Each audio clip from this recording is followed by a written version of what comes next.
So further discussion coming down from the Russian Telegram space as well as official publications coming out of the Kremlin. The Russians have, or the Kremlin rather, has activated its Fortress protocol to call in all of the military and police assets to help defend Russian key terrain, apparently within Russia. I mean, that is, apparently Prigozhin is moving towards the army headquarters of Russia.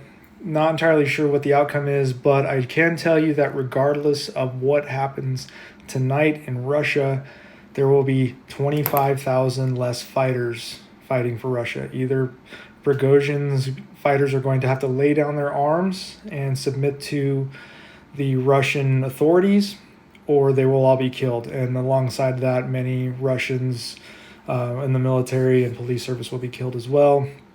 Either way, the outcome is Wagner Group, private military company, will likely cease to exist either by force or because they lay down their arms.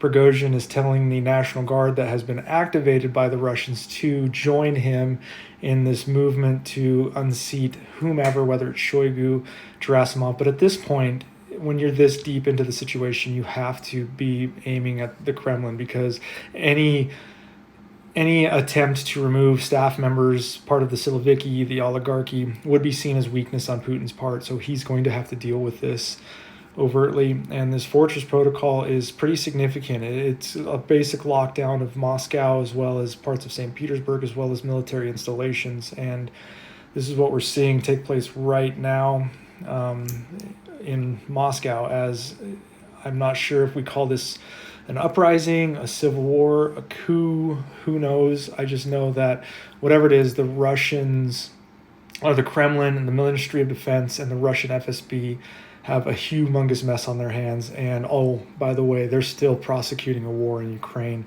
And these frontline fighters in Ukraine are likely going to be seeing a lot of confusion about what's going on in their homeland while they're dealing with a potential Ukrainian situation with their counteroffensive.